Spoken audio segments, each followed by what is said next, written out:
भाई मैं आपको ये 1000 रुपए दूंगा, आप 4 घंटे इस धूप में खड़े हो सकते हैं?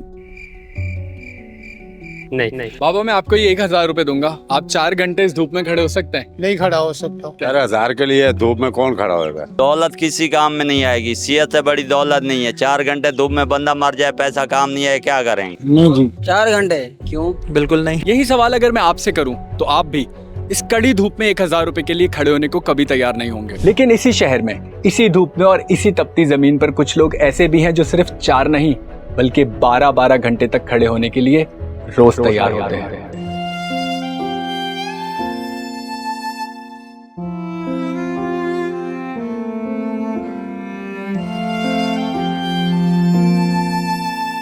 मेरा दावा है कि आज की मेरी ये वीडियो आप चाहकर भी स्किप नहीं कर सकते, क्योंकि मैं आपको एक ऐसी कहानी सुनाने जा रहा हूं जो आपका पर्सपेक्टिव बदल कर रख देगी। इसके अंदर केमिकल्स हैं, aluminium, copper, so it's very harmful for the body,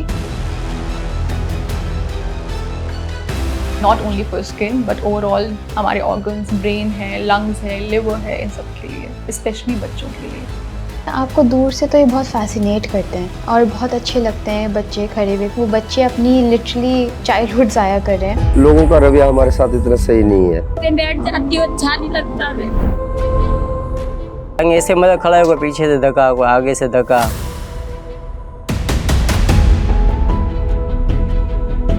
Pakistan में टैलेंट का कोई कदर नहीं है। जाना था। उस रोज भी शदीद गर्मी थी। सूरज की रोशनी से गोल्डन मैन का कॉस्ट्यूम चमक रहा था। यकीनन बदन जल रहा होगा, लेकिन हम तो जाहिरी चमक दमक देखकर ही रुक जाते हैं। जैसे ये गाड़ी वाले साहब रुके, कार वाले ने अपने बच्चों को गोल्डन मैन दिखाकर एंजॉय करवाया और उसी वक्त मेरे जहन में ये ख्याल आया कि गाड़ी वाले को अपना और अपने बच्चों का ही मजा नजर आया। आखिर उनके जहन में ये सवाल क्यों नहीं आया कि कौन है ये लोग, कहां से आते हैं, कहां चले जाते हैं और क्यों तपती हुई धूप में ये खुद को इस तरह से जलाते हैं, अपने बच्चों और अपनी जात पर खुद ही क्यों जुल्म ढाते हैं। क्या ये सब कुछ 1000 रुपए के नोट के लिए था या कहानी कुछ और ही थी? तो आइए शुरू करते हैं। इज्जत देने वाले भी, तंग करने वाले भी। तंग कैसे करते हैं? तंग ऐसे मतलब खड़ा होगा, पीछे से धक्का होगा, आगे से धक्का। लोगों का रवैया हमारे साथ इतना सही नहीं है। ये बात तो आप अच्छी तरह से जानते हैं कि इस मुल्क में गरीब का बच्चा मर जाए तो किसे क्या फर्क पड़ता है। छोटी उम्र का गोल्डी हर रोज खुद पर गोल्डन पेंट करके कड़कती धूप में घंटों खड़ा रहता था। फहद मुस्तफा को ये बात बिल्कुल भी अच्छी नहीं लगी। जी हाँ, इन्हीं फहद मुस्तफा का जिक्र कर रहा हूँ। एक दिन उन्होंने गोल्डी के माथे को छुआ तो उसे तेज बुखार था। फहद की जेब में 300 रुपए थे, उन्होंने दिए और उसे बाइक पर बिठाकर अपने साथ घर ले आए। मगर गोल्डी को रोज भूख लगती थी, उसके माँ बाप को रोज पैसे चाहिए थे, इसीलिए तपती धूपों या बुखार से जलता बदन, पेट में लगी आग उसे यहाँ खड़ा होने पर मजबूर कर देती थी। मगर फिर एक दिन फहद मुस्तफा उसे अस्पताल लेकर भागे। इमरजेंसी की सूरत में उसे कोई बेड ही नहीं मिल रहा था कि अचानक गोल्डी की सांसें बुरी तरह से उकड़ने लगी और देखते ही देखते गोल्डी ने फहद मुस्तफा की गोद में ही दम तोड़ दिया। लेकिन किसी को क्या फर्क पड़ता है, सब कुछ तो सही चल रहा था, बस एक गरीब के बच्चे की ही तो जान गई थी। वैसे तो ये कहानी फहद मुस्तफा की नई मूवी आग लगे बस्ती में दिखाई गई है, लेकिन हकीकत में ये पाकिस्तान की कई बस्तियों की कहानी है। सवाल तो ये है कि ये कला है या बच्चों पर जुल्म, ये महज एक फन है या चाइल्ड लेबर। ये सब समझने के लिए मुझे उन्हीं सुनहरे लोगों से मिलना था और इस तरह से मेरी मुलाकात हुई असलम से। आइए फिर मिलवाता हूँ आपको नकाब के पीछे छुपे हुए इस इंसान से।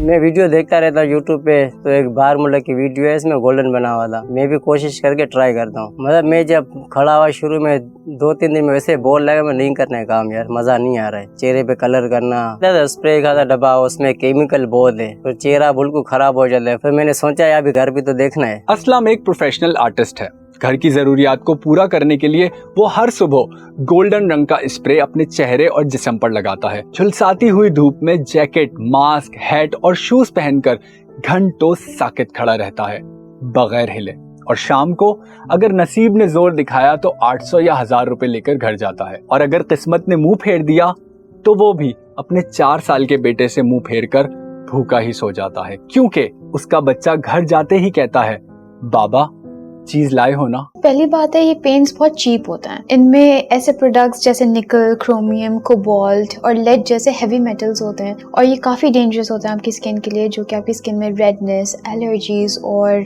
फोटो सेंसिटिविटी कॉज कर सकते हैं, डार्क पैचेस कॉज कर सकते हैं अगर बहुत लॉन्ग टर्म में इनको यूज़ किया जाए। पूरे ही पाकिस्तान में जगह जगह खड़े आपका ध्यान खींचते ये सुनहरी लोग हर रोज जिंदगी और मौत के बीच से गुजरते हैं, मगर हम 25 करोड़ लोगों को इन चंद लोगों से क्या लेना। 3 4 घंटे भी लग जाते, फुल गर्मी अंदर, सर्दी भी होते फिर मुझे पसीना निकलता है, पर गर्मी में क्या हाल होगा, ज्यादा तो बर्दाश्त नहीं होते, मैं जाके गेटअप उतार के थोड़ा हवा में बैठता हूँ। अभी जो जैसे हालात है वो ज्यादा में ज्यादा 1800, मैं कभी खाली भी जाता हूँ घर पे, फिर बस अल्लाह ताला सब्र दे देता है। 1800 रुपए, चंद घंटे की मेहनत, कराची की झुलसा देने वाली धूप और वो केमिकल स्प्रे जो चेहरे पर पड़ता है तो जला कर रख देता है। लेकिन जरा रुकें, अक्सर पाकिस्तानी उन्हें भिखारी भी समझते हैं और जब मैं ये स्टोरी बनाने के लिए सड़कों पर निकला था तो ये चीज भी देखी कि वाकई गोल्डन मैन के रूप में भिखारी भी मौजूद हैं।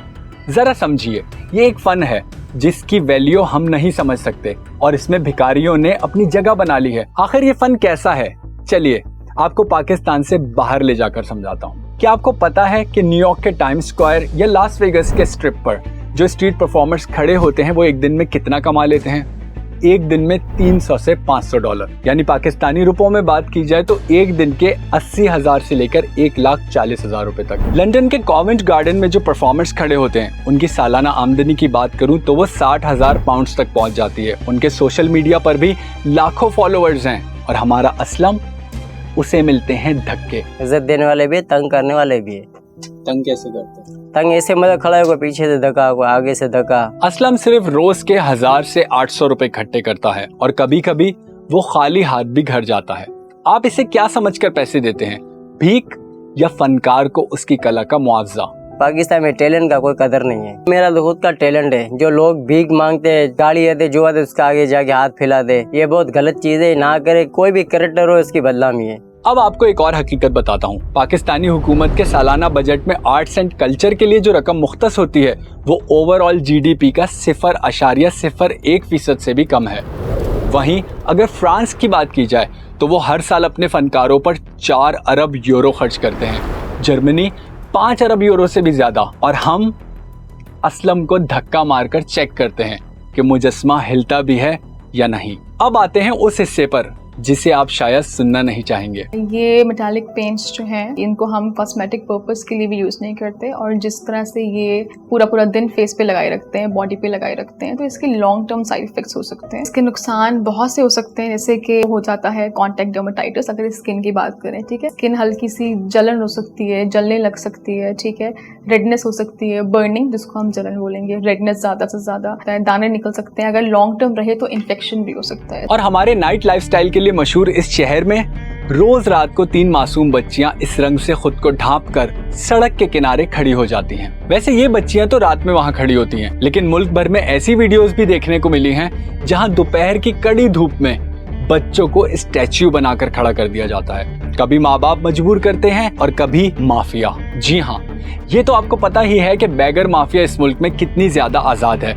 वो इन बच्चों को गोल्डन रंग करके मजबूर करती है कि वो कड़ी धूप में खड़े हों और गाड़ी वाले साहब रुक कर अपने बच्चों को एंटरटेन कराएं और तरस खाकर उन्हें 1000 रुपए का नोट दे जाएं। बच्चे जो है लाइक जैसे कि उनकी स्किन बड़ों की तरह बहुत मैच्योर नहीं होती। अब बच्चों में ये होता है कि बच्चों का जो रेस्पिरेटरी रेट होता है वो हायर होता है, ठीक है, बच्चे ज़्यादा सांस लेते हैं जल्दी बड़ों के मुकाबले में। फिर उससे ये होता है कि जितनी जल्दी सांस लेंगे उतनी ही जल्दी केमिकल एब्जॉर्ब भी हो रहा है, तो जितना ज़्यादा एब्जॉर्ब करेंगे नुकसान भी उतने ही जल्दी बच्चों को होंगे।